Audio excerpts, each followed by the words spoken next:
The cameras flashed, the crowd froze.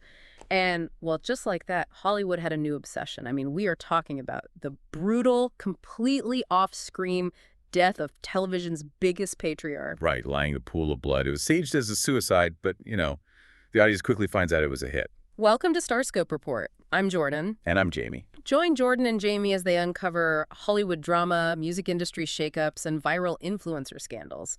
From red carpet surprises to social media controversies, we dive deep into the stories behind the fame. And today's deep dive is all about the headline that absolutely broke the internet. Taylor Sheridan finally addresses Kevin Costner's Yellowstone exit. Okay, let's unpack this, because the tabloids, they've just been dining out on the gossip, right? The egos, the finger-pointing. But we are taking a completely different approach for you today. Yeah, we have a really fascinating stack of sources. We're pulling entertainment reporting from CBR, Collider, Slash Film, The Nightly, and TV Line. But, and this is the cool part, we are combining all that Hollywood reporting with a scholarly paper from the PM World Journal. Exactly. It's this deep analysis of alternative dispute resolution, or ADR, between actors and directors. Because our mission today is to cut through all that celebrity noise, Yeah. We want to figure out exactly why massive million-dollar creative projects just totally fall apart. And how the actual science of dispute resolution could have, well, maybe saved the Dutton television empire. Yeah, so back to that shocking premiere of Season 5, Part 2. In Season 1, John Dutton confidently predicted his own fate. He said he was going to die at 95 in a nursing home with a smile on his face. Which is definitely not what happened. He gets taken out by a hitman hired by his son, Jamie's girlfriend, which, leads to Beth ultimately killing Jamie. It's a brutal, unceremonious end. It really is. But the violence on screen kind of pales in comparison to the behind-the-scenes chaos. Listen to this shocking detail. Kevin Costner didn't even know his character was being killed off that night. Oh, wow. Wait, really? Yes. He found out the morning the episode aired because he happened to see his own face plastered across promotional materials while he was doing a morning radio interview. That is wild. He literally had to swear to the radio hosts that he was completely in the dark. Right. And it's just such a stunning disconnect. It really is.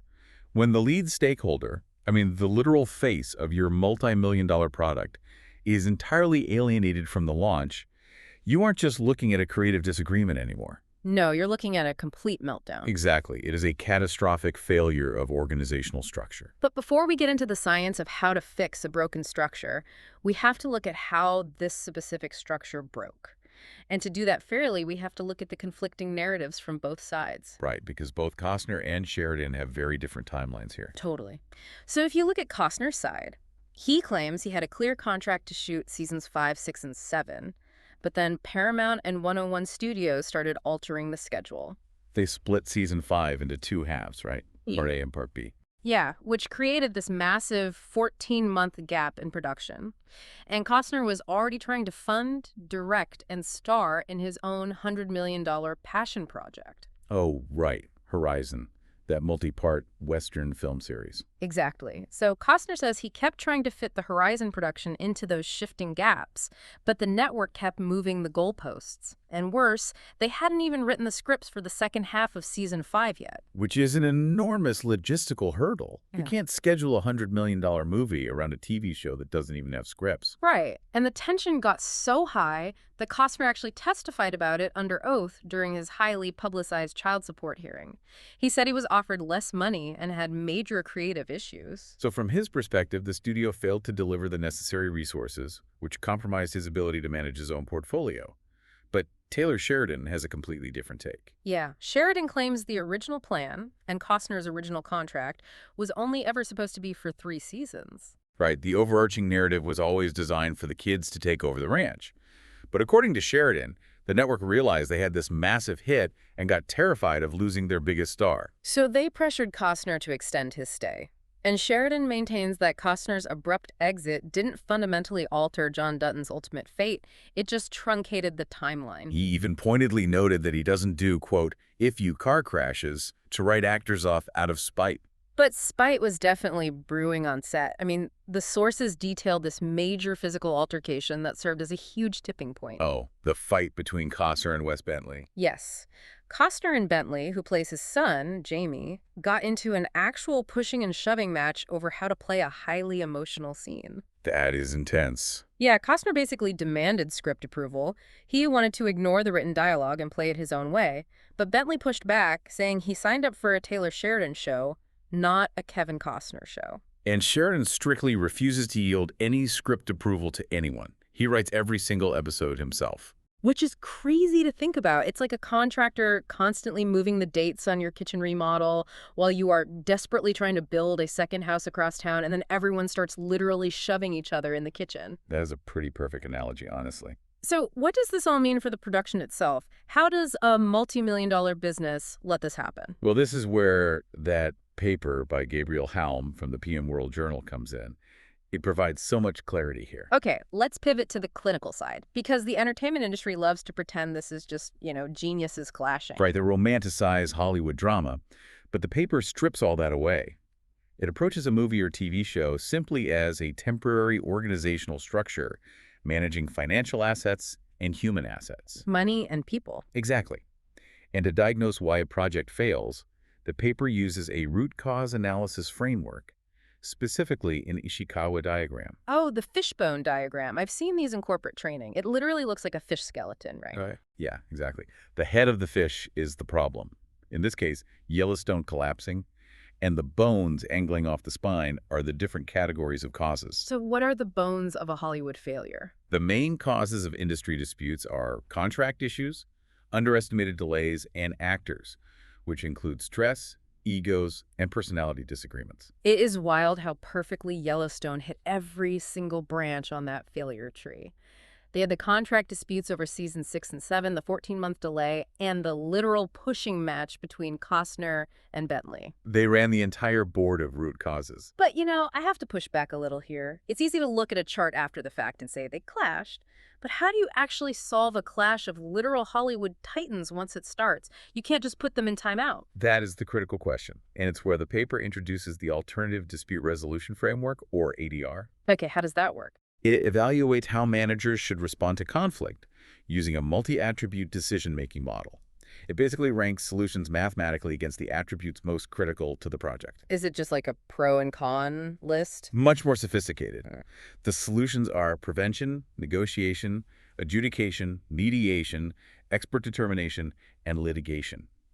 And in entertainment, the data shows two attributes matter most: cost and confidentiality. Oh, that makes total sense. If it leads money, you shut down. If you lose confidentiality, your PR narrative spirals and the brand gets toxic. Exactly. Which brings us right back to Costner sitting in a public child support hearing, openly threatening a lawsuit over his contract. That is the literal definition of litigation. And in the model, litigation ranks as the absolute worst option. It destroys confidentiality and skyrockets costs. Yeah. But what's fascinating here is the mathematical disparity with the best option. Okay, hit me with the numbers.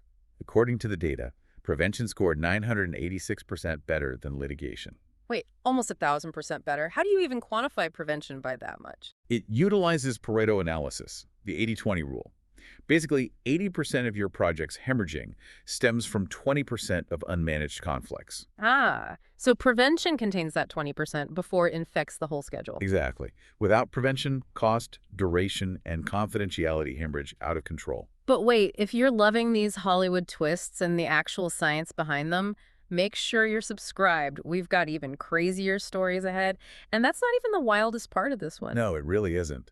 Because the aftermath of failing to use ADR is staggering. Yeah, let's talk about the fallout. Costner left the franchise, poured his own money into Horizon, and it completely bombed. It grossed only $38 million, and Part 2 was suspended. He traded a stable organizational structure for an unmitigated risk, largely driven by the failure of the initial project to manage its schedule. But the show must go on, right? The Yellowstone portfolio is just churning out spin-offs. They have Marshals coming to CBS following Casey. Right. And their massive new centerpiece on Paramount Plus, Dutton Ranch, which is a classic portfolio reallocation strategy. Moving the money to derivative projects that use the brand equity without the fractured personnel. And they are pulling out all the stops for Dutton Ranch. Yeah, Rip Wheeler and Beth Dutton moved down to the 10-Petal Ranch in Rio Paloma, Texas, where they immediately face off against this ruthless matriarch named Beulah Jackson, played by Annette Bening. The plot details and the sources are so intense.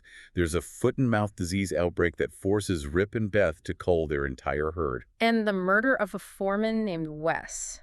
Rip ends up hiding his body in a condemned mine shaft. It is classic high-stakes Taylor Sheridan TV. It really is. But okay, here's where it gets really interesting. You would think after the Yellowstone meltdown, they would use every prevention strategy in the book for this new show. You would certainly hope so. But the cycle of disputes immediately repeated itself. Showrunner Chad Fian departed the project just 3 weeks before the series premiere. 3 weeks. That is unbelievable. And the reported reason: clashes with the cast, Taylor Sheridan, and studio head David C. Glasser. See, if we connect this to the bigger picture in that PM World Journal paper, this isn't just about big egos anymore.